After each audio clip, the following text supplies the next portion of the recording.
नमस्कार, 10 बजे रात पूरे दिन की बात में स्वागत है आप सभी का। आप देख रहे हैं ABC24। मैं हूं आपके साथ श्रवण तंबोली। दिन की शुरुआत करेंगे एक बड़ी खबर के साथ। मध्य प्रदेश के सीएम डॉक्टर मोहन यादव रविवार को बैतूल के मलाशपुर पहुंचे और यहां उन्होंने सबसे पहले प्रसिद्ध गुरु साहब बाबा के दरबार में पूजा पाठ कर माथा टेका। इसके बाद चुनावी सभा को संबोधित कर जनता से बीजेपी प्रत्याशी दुर्गादास उइके की वोट देने की अपील की। इस दौरान सीएम ने कांग्रेस पर निशाना साधते हुए कहा कि कांग्रेस झूठ बोलती है, कांग्रेस सोचती है जहां वोट मिलते हैं वहीं काम करेंगे। बीजेपी ऐसा नहीं सोचती। कोरोना काल में मोदी सरकार ने 142 करोड़ जनता के प्राण बचाने का काम किया। सबको मुफ्त टीके लगाए गए, किसी से एक पैसा तक नहीं लिया। अब हम और आप मिलकर 2024 का निर्णय करें। ये ऐसे बेदर्दी लोग हैं जो केवल एक चश्मे से देखते हैं, हमारी पार्टी को कहां वोट मिला वहां काम करेंगे, और वहां भी क्या काम करेंगे, झूठी झूठ बोलेंगे। कभी कभी सही बोलने का कोई इनका पता नहीं कहां क्या विचार करता हूं कि कहां से क्या हो गया। जांजगीर चांपा के कलतरा विधानसभा क्षेत्र के पहरिया में सीएम विष्णुदेव साय ने विजय संकल्प रैली सभा को संबोधित किया। सीएम ने कहा कि देश की जनता मोदी को तीसरी बार प्रधानमंत्री बनाना चाहते हैं। हमारे लिए सौभाग्य की बात है कि गरीब का बेटा प्रधानमंत्री बना, और गरीब के दर्द को गरीब का बेटा ही समझ सकता है, जो पूरे भारत के 140 करोड़ संख्या को अपना परिवार मानते हैं और उनके लिए रात दिन काम करते हैं। कार्यक्रम में बीजेपी प्रदेश अध्यक्ष किरण सिंहदेव, नारायण चंदेल, सिद्धूदेव, प्रत्याशी कमलेश जांगड़ और बड़ी संख्या में कार्यकर्ता मौजूद रहे। इस दौरान कांग्रेस और जेसीसी के कार्यकर्ता बड़ी संख्या में बीजेपी में शामिल हुए। सीएम विष्णुदेव साय ने गमछा पहनाकर उनका स्वागत किया। मतदाता आए और हमारे प्रदेश के यशस्वी अध्यक्छ श्री किरण देव जी भी आए। प्रत्याशी यहाँ पर श्रीमती कमलेश जांगड़े थी और पूरी सीट 11 की 11 सीट छत्तीसगढ़ में भारतीय जनता पार्टी जीत रही। छत्तीसगढ़ में ही अभी 25,000 से ज़्यादा कांग्रेसी भारतीय जनता पार्टी प्रवेश कर चुके हैं और यही हाल पूरे देश में है। बीजेपी प्रत्याशी के पक्ष में प्रचार करने ग्वालियर के बेरजा गांव पहुंचे पूर्व सीएम शिवराज सिंह चौहान ने अपने चिरपरिचित अंदाज में लोगों को संबोधित किया। शिवराज सिंह ने सभा में मौजूद लोगों से पूछा कि तुम्हें मेरी याद आ रही थी कि नहीं।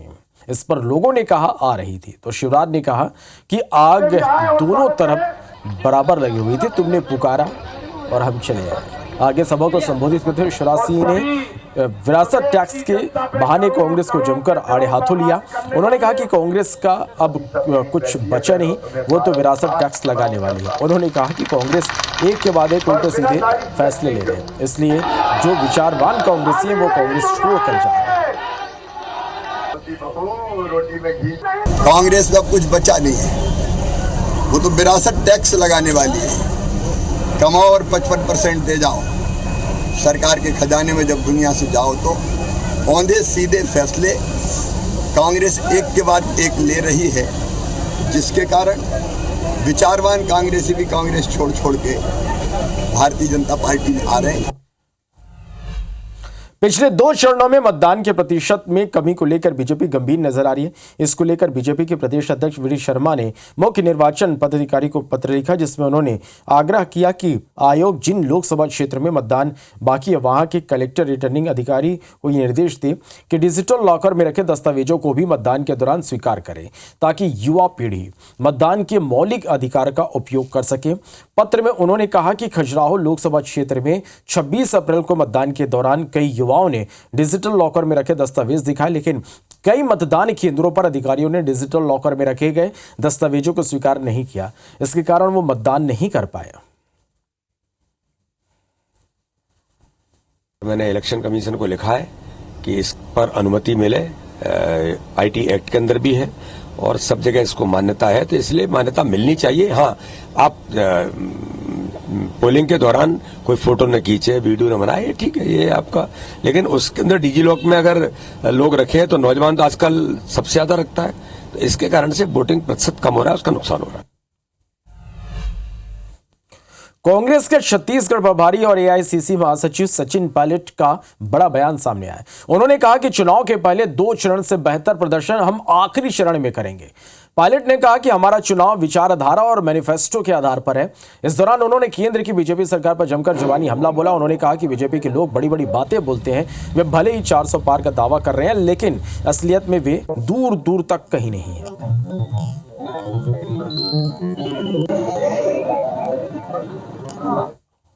हमारे नेताओं को व्यक्तिगत टारगेट कर रहे हैं, मुझे कुछ लाभ मिलने वाला नहीं है। पब्लिक कांग्रेस के साथ है और 10 साल का पूरा मौका दिया है। जनता ने पूर्ण बहुमत की सरकार 2 बार बनाई बीजेपी की, मिला क्या?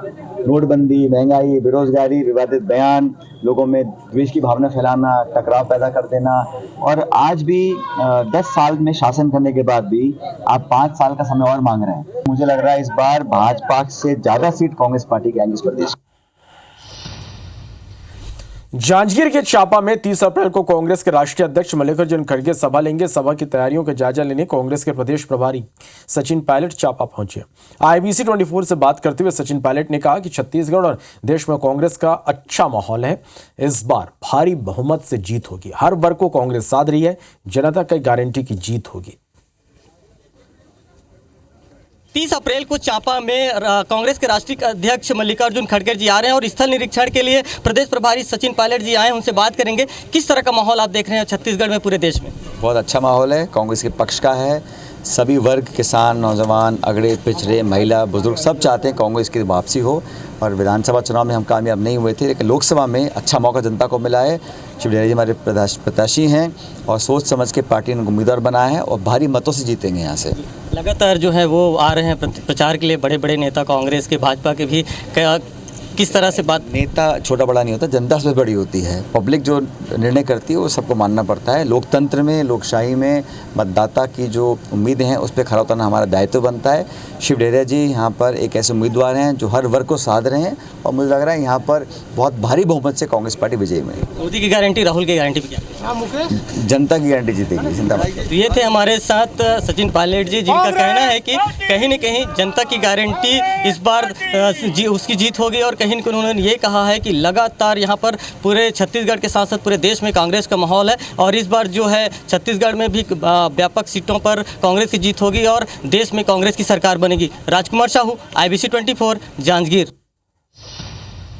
भोपाल में कैबिनेट मंत्री प्रहलाद पटेल ने प्रेस वार्ता कर कांग्रेस पर जमकर निशाना साधा। मंत्री पटेल ने कहा कि कांग्रेस के नेतृत्व और पार्टी के पिछड़े वर्ग के आरक्षण के बारे में जो मंशा रही है वो देश के सामने आ गई है। कांग्रेस ने आजादी के बाद से ही तुष्टीकरण किया। कांग्रेस की मंशा बहुसंख्यक समाज के खिलाफ रही है। बहुसंख्यक पहली बार मुद्दा बना और देश के सामने बात है। 11 अगस्त 2018 को हमारे लिए ऐतिहासिक दिन रहा। इस दिन मोदी सरकार ने पिछड़ा वर्ग आयोग को संवैधानिक दर्जा दिया था। वैसे तो कमीशन 1994 में बना था, लेकिन मान्यता नहीं दी गई। उन्होंने कहा कि मैं इसको षड्यंत्र की तरह देखता हूं ताकि कोई राज्य मनमर्जी से आयोग बनाकर हर कुछ करते रहते हैं। जब तक दर्जा नहीं था, कांग्रेस की राज्य सरकारों के लिए ऐसे आयोग ने पिछड़ों के आरक्षण को खाया। इधर कांग्रेस के पूर्व विधायक कृणाल चौधरी ने पलटवार करते हुए कहा कि प्रहलाद पटेल नॉन परफॉर्मिंग मंत्री हैं, इसलिए उनको केंद्र से राज्य में लाया गया।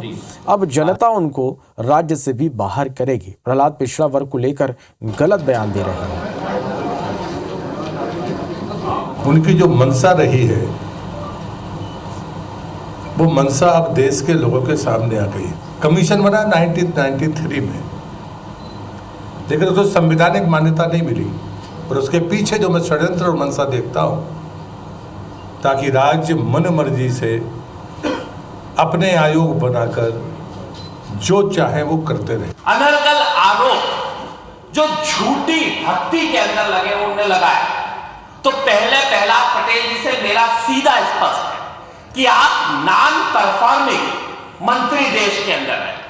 पहले कैबिनेट बने, फिर उसके बाद उतार के राज्य कर दिया देश का, और राज्य तो छोड़ो, राज्य में उतार दिया और कुछ दिन बाद इस राज्य से भी बाहर कर देंगे। दंतेवाड़ा में कांग्रेस नेता की हत्या की प्रदेश कांग्रेस अध्यक्ष दीपक बैज ने कड़ी निंदा की। लचर कानून व्यवस्था का आरोप लगाते हुए उन्होंने सरकार पर निशाना साधा। बैज ने कहा कि बीजेपी सिर्फ चुनाव के वक्त नक्सलवाद समाप्त करने की बात करती है। नक्सलवाद पर बीजेपी नेताओं के अलग अलग बयान सामने आते हैं। नक्सल नीति पर भाजपा की राय साफ नहीं है। आज बीजेपी के नेता ही बीजेपी के राज में सुरक्षित नहीं है। कांग्रेस नेता जोगा पुड़ियामी की हत्या हुई है, उसकी हम निंदा करते हैं। दुखद घटना है, लेकिन भारतीय जनता पार्टी सिर्फ चुनाव के वक्त नक्सलवाद समाप्त करने की बात करती है। जो टारगेट किलिंग का बात करते थे, आज भारतीय जनता पार्टी के नेता ही सुरक्षित नहीं है, तो ये कौन सा किलिंग है? क्या टारगेट किलिंग है या कौन सा किलिंग है? भारतीय जनता पार्टी के नेताओं को इस पर जवाब देना चाहिए। अलीराजपुर में 2 दिन पहले नाबालिग से हुए गैंगरेप मामले में राजनीति गर्मा गई। रविवार को पीसीसी चीफ जीतू पटवारी पीड़िता के घर पहुंचे। परिजनों से उन्होंने मुलाकात की। इस दौरान जीतू पटवारी ने बीजेपी सरकार पर हमला बोला। उन्होंने आरोप लगाते हुए कहा कि गैंगरेप मामले में एक आरोपी वन मंत्री नागर सिंह चौहान का रिश्तेदार है, इसलिए मंत्री नागर सिंह को इस्तीफा देना चाहिए। वहीं कांग्रेस के मीडिया प्रभारी मुकेश नायक ने कहा कि ये घटना दिल्ली के निर्भया कांड जैसी है। मुकेश नायक ने कहा कि एमपी क्राइम में नंबर 1 बन गया। कानून व्यवस्था पर सत्ता पक्ष के लोगों का विशेषाधिकार हो गया। इधर बीजेपी नेता नरेंद्र सलूजा ने कहा कि कांग्रेस मामले में सियासत ना करे। जांच में जो भी दोषी पाया जाएगा उसे किसी भी कीमत पर बख्शा नहीं जाएगा। हमारी मांग है कि जिस बच्चे के साथ ये घिनौना अपराध हुआ वो राजनीतिक संरक्षण है उस परिवारों को, और भारतीय जनता पार्टी के मंत्री का है, तो बीजेपी में अगर थोड़ी सी मर्यादा नैतिकता हो तो मंत्री का इस्तीफा लेना चाहिए। आज कानून व्यवस्था की ये स्थिति है मध्य प्रदेश में कि नेशनल क्राइम ब्यूरो की रिपोर्ट में बलात्कार में, महिलाओं के साथ छेड़छाड़ में मध्य प्रदेश भारतवर्ष में नंबर 1 पर है। एक मासूम बच्ची को अपनी राजनीति का विषय बना रही कांग्रेस को शर्म आना चाहिए। यह राजनीति का विषय नहीं है। इसी घटनाओं पर राजनीति करना बेहद शर्मनाक है। अब यदि किसी ने अपराध किया है तो उसको सजा मिलेगी। ये भाजपा की सरकार है, यहाँ पे दोषी बख्शे नहीं जाएंगे। केंद्रीय मंत्री स्मृति ईरानी नामांकन भरने से पहले अयोध्या पहुंची। यहां उन्होंने श्री राम मंदिर में रामलला और हनुमानगढ़ी में हनुमान जी के दर्शन कर उनसे आशीर्वाद मांगा। पूजा अर्चना के बाद उन्होंने कहा कि धर्म, धैर्य, निष्ठा, नियम, पुरुषार्थ और पराक्रम की भव्य भूमि पर पधारना किसी भी सनातनी के लिए गौरव का विषय है। उन्होंने कहा कि राम भक्तों का यह सबसे बड़ा सौभाग्य है कि आज हम प्रभु को भव्य रूप और भव्य मंदिर में आराध्य के रूप में देख पा रहे हैं। धर्म और धैर्य, निष्ठा और नियम, पुरुषार्थ और पराक्रम की भूमि अयोध्या पर जो भी सनातनी ये सौभाग्य रखता है कि आकर प्रभु के श्री चरणों में, संतों के सानिध्य में सनातन की विजय पताका को लहराते देखे, ये उसके जीवन का सबसे बड़ा पुण्य है। महादेव बेटिंग ऐप मामले में गिरफ्तार एक्टर साहिल खान को कोर्ट ने 1 मई तक पुलिस हिरासत में भेज दिया। मुंबई पुलिस की एसआईटी ने साहिल खान को छत्तीसगढ़ के जगदलपुर से गिरफ्तार किया है। गिरफ्तारी के बाद पुलिस उसे मुंबई ले गई, जहां कोर्ट में पेश किया गया। कोर्ट ने साहिल को 1 मई तक पुलिस हिरासत में भेज दिया और यह बताया जा रहा है कि मामले में हाई कोर्ट से राहत नहीं मिलने के बाद साहिल खान अंडरग्राउंड हो गया था, जिसके बाद वो कर्नाटक, आंध्र प्रदेश और तेलंगाना होते हुए जगदलपुर पहुंचा था। मुंबई पुलिस की एसआईटी 40 घंटे से उसका पीछा कर रही थी। आखिरकार जगदलपुर से गिरफ्तार कर उसे मुंबई ले गई है। गिरफ्तारी के बाद साहिल खान ने कहा कि उसे पुलिस और कानून पर भरोसा है। वहीं इस मामले में बीजेपी और कांग्रेस के बीच सियासत शुरू हो गई है। रायपुर सांसद सुनील सोनी ने कहा कि जो आरोपी जहां भी होगा उसे गिरफ्तार कर जेल भेजा जाएगा, जबकि कांग्रेस प्रदेश अध्यक्ष दीपक बैज ने कहा कि महादेव ऐप मामले में बीजेपी राजनीति कर रही है।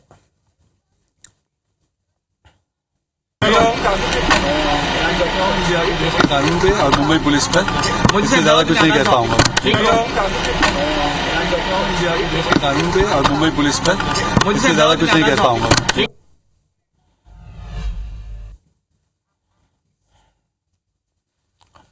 महादेव अब केवल छत्तीसगढ़ में नहीं रहा, वो पूरे देश और दुनिया के अंदर में फैल गया। और इसके अंदर में कई एक्टर्स भी उसके अंदर में कटघरे में खड़े हैं। जो जहाँ पर अपराधी है और जो लगता है कि ये अपराधी है तो उसको कहीं से भी ढूंढ कर निकाल कर जेल में डाल दिया जाएगा। गिरफ्तारी तो हमारी सरकार में भी कई गिरफ्तारियां हुई हैं, कई कार्रवाई हुई है। FIR और गिरफ्तारियां तो हमारी सरकार रहते सबसे ज़्यादा हुई है। लेकिन भारतीय जनता पार्टी ये सिर्फ चुनावी लाभ के लिए, कभी महादेव सट्टाएब का नाम लेना, कभी और किसी का नाम लेना, ये सिर्फ चुनावी लाभ लेने के लिए इस तरह का बयानबाजी कर रही है। सीबीआई ने बीरनपुर केस की जांच शुरू कर दी। सीबीआई की टीम छत्तीसगढ़ की राजधानी रायपुर और फिर यहां से बेमेतरा पहुंची। सीबीआई की टीम ने बेमेतरा एसपी से मुलाकात कर केस डायरी के बारे में जानकारी ली। शनिवार की रात सीबीआई की टीम ने 4 भाटा गांव में साजा विधायक और भुवनेश्वर साहू के पिता ईश्वर साहू से मुलाकात की। इस मामले में भुवनेश्वर साहू के पिता ईश्वर साहू ने कहा कि जांच के लिए सीबीआई की टीम आई है, अभी उनका बयान नहीं हुआ। ईश्वर ने कहा कि उन्हें उम्मीद है कि सीबीआई निष्पक्ष जांच करेगी और न्याय जरूर मिलेगा।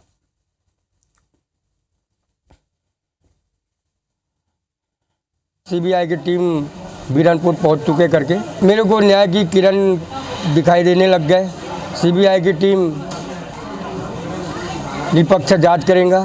जो गुनहगार है, जो मेरे बेटे की हत्यारा है, मेरे बेटे की कातिल है, वो बहुत जल्दी बेनकाब हो जाएंगे। जब सीबीआई जांच हुई ना, जब हमला न्याय मिली और असली कातिल जो नज़र के सामने माही, तब हमार शांत हुई, हमार जी है संतोष मिली। कुछ जानकारी नहीं सर, कुछ जानकारी नहीं मेरे। क्या सुने हैं आप? बाद में सुना हूँ। क्या हुआ था? कि वो 2 लड़के स्कूल में बातचीत हुए हैं, उससे कहीं झगड़ा हुआ इससे। उसके बाद फिर क्या हुआ? और कुछ नहीं जाने। धार की भोजशाला में 38वें दिन एएसआई की टीम ने 9 घंटे सर्वे का काम किया। एएसआई की टीम सुबह 8 बजे भोजशाला के अंदर पहुंची। शाम 5 बजे के आसपास टीम वापस लौटी। टीम के 20 सदस्यों के साथ 37 मजदूर रहे। हिंदू पक्षकार आशीष गोयल ने बताया कि आज भोजशाला के उत्तर और पश्चिम में सर्वे किया गया। साथ ही दरगाह परिसर में केमिकल ट्रीटमेंट की टीम ने भी काम किया। उन्होंने बताया कि कल हाईकोर्ट इंदौर में सुनवाई होना है। सर्वे टीम ने सर्वे का समय बढ़ाने के लिए 8 सप्ताह का और समय मांगा है, जिस पर निर्णय भी होना है।